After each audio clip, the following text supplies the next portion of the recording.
बिस्मिल्लाहिर्रहमानिर्रहीम।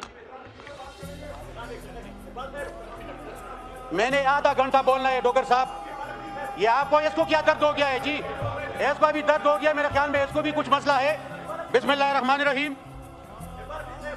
शुक्रिया जनाब डिप्टी स्पीकर साहब कि आपने कोई 1 महीने बाद मुझे मौका दिया स्पीच करने। लिहाजा सबसे पहले तो मैं अपोजिशन लीडर मुंतखब होने पे महमूद खान अचकज़ई को मुबारकबाद देना चाहता हूँ। साथ साथ गुल प्लाजा में जितनी भी शहादतें हुई है उसके गम दर्द में हम सब बराबर के शरीक हैं। हम इस रियासत के शहरी है और रियासत से हम मुतालबा करना चाहते हैं कि क्या ये नकल मकानी हमारे हिस्से में वरासत में आई है कि हम रोज वहां पे अपने चारपाइयां और अपना सामान उठा के किसी दूसरे इलाके में शिफ्ट हो। वहां पे बच्चे, खवातीन और बुजुर्ग जब हम पहाड़ों में पहुंच जाते हैं तो वहां पे कर्फ्यू लगाकर वहां पे बच्चे नमूने से फौत हो जाते हैं।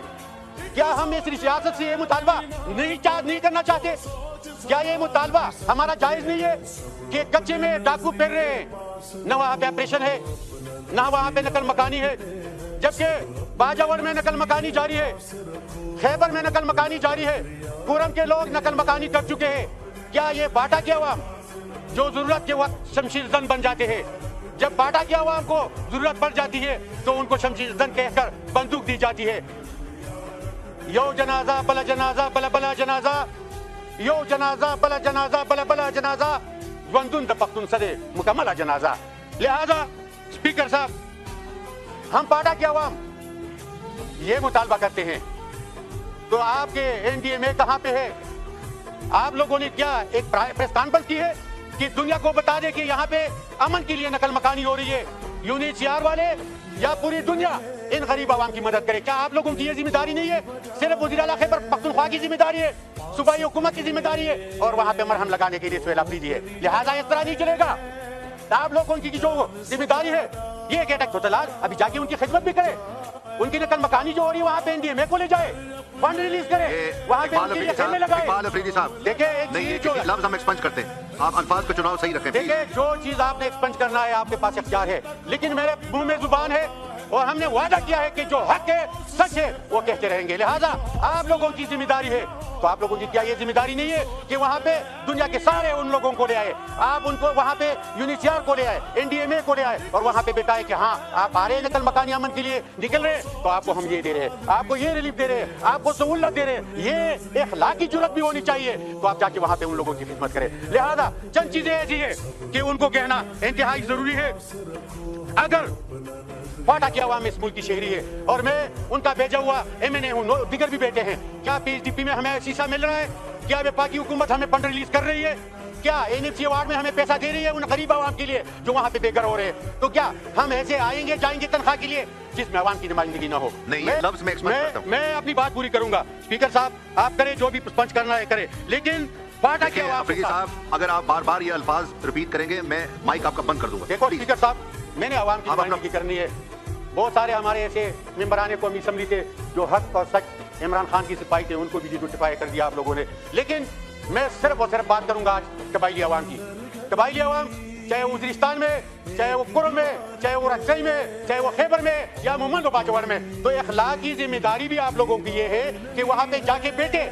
आप लोग जब फंड भी रिलीज करते हो तो इसके लिए स्टीयरिंग कमेटी बनाते हो, उसके लिए जरगा बुला के मेंबरान कौमी असम्बली को बाईपास करते हो। ये कौन सा तरीका है, किस मुल्क का तरीका है कि एक सूबाई हुकूमत को, एक मेंबरान कौमी असम्बली को आप नजरअंदाज करके जरगों के थ्रू फंड तकसीम करते हो? क्या ये करप्शन का वाहिद रास्ता नहीं है? और यहाँ पे जो इल्जाम लगते हैं वो तो फिर सच ही है कि 5300 अरब का जो करप्शन हुआ है चाहे इसी तरह हुआ होगा। हमें क्या पता कि बाटा को क्या दे रहे हो? हमें तो बैठे हुए 2 साल हुए, बाटा की आवाम तरस रहे हैं वहाँ पे। न सूबाई हुकूमत का फंड रिलीज होती है, न वहाँ पे दादरसी होती है कबायली आवाम की, न हमें ऑन बोर्ड लेते हो। लिहाजा मैं पाकिस्तान और कबायली आवाम की तारीख दोहराता हूँ कि पाकिस्तान की तारीख ये 78 साल है जो आजाद हुआ है।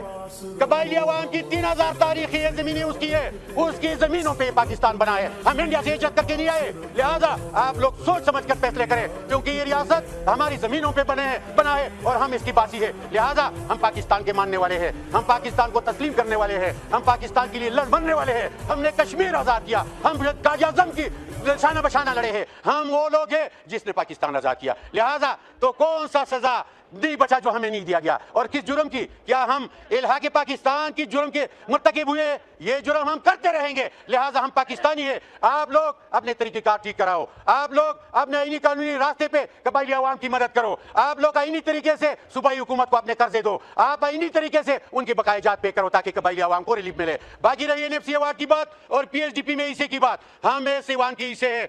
जो यहाँ पे बैठा है हमारे मेंबरान फाटा, उनको PSDP में हिस्सा दो, उनको NFC अवार्ड में पैसे दो ताकि वहाँ पे खिदमत करे। लिहाजा ये मुल्क भी हमारा है, ये मुल्क के फंड पे भी हमारे इख्तियार है, इसमें हमारा हिस्सा है, और हम ये दावे से कह रहे हैं कि हमसे सिंसियर भी कोई नहीं है। अगर कोई बड़े ओहदे पे बैठा है, बड़ी कुर्सी पे बैठा है, लेकिन ईमानदारी में हम सबसे अव्वल है, हम इस मुल्क के लिए लड़ मरने वाले लोग हैं। लिहाजा आप एक बात कान खोल कर सुन ले, जो अब एक नया मोड़ आया है वो ये है कि वहां पे बर्फबारी है, वहां पे बर्फबारी है, वहां पे तलाल साहब आप सुने कि वहां पे बर्फबारी है, वहां पे गाड़ियों की जो कतारें लगी है, सूबाई हुकूमत को मुश्किलात में डालने के लिए कर रहे हो। लिहाजा कबायली अवाम इस पार्लियामान से और लीडर ऑफ द अपोजिशन से ये मुतालबा करना चाहती है कि कबायली अवाम के साथ ये नारावा सलूक क्यों है। क्या हमारे हिस्से में बड़ी लिस्ट मैं ये सेवान से मुतालबा करता हूँ कि क्या अल्लाहु अकबर।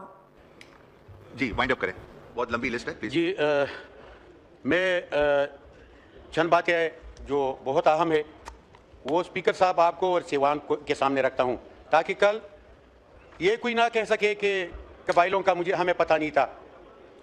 चंद 2 मिनट में एक बाजवाड़ मुतासिर है, वहाँ पे नकल मकानी कर चुके, खैबर और मुमान भी अभी निकल रहे हैं, कुरम, उरगज़ई और वज़ीरिस्तान भी इसी हालात से गुजर रहे हैं। क्या हुकूमत के पास कोई मैकेनिज़्म है?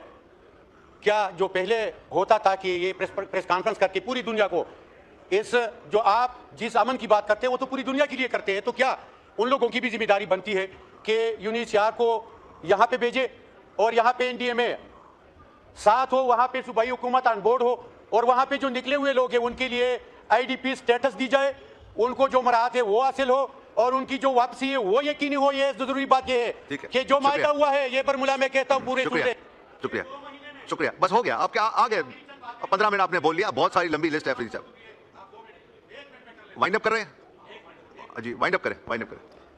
जो 2 महीने में वापसी का मायदा हुआ है जरगे और इदारों के दरमियान, उसको यकीनी बनाए और वहां पे जो उनके IDP स्टेटस है वो दी जाए, उनको रिलीफ देने के लिए प्रेस कॉन्फ्रेंस करे और पूरे दुनिया में इसमें शरीक करे ताकि ये कबायली अवाम बाकी रोना हमें जो है ना रोए, वहां पे उनको कुछ रिलीफ मिले। और मैं इस ऐवान को ये भी बता दूं कि कबायली अवाम अगर उनको रिलीफ नहीं मिली तो अगर हम रोडों पे आ गए, हम इस्लामाबाद की तरफ रुख कर गए, तो इनकी सारी जिम्मेदारी वफाकी हुकूमत पे होगी।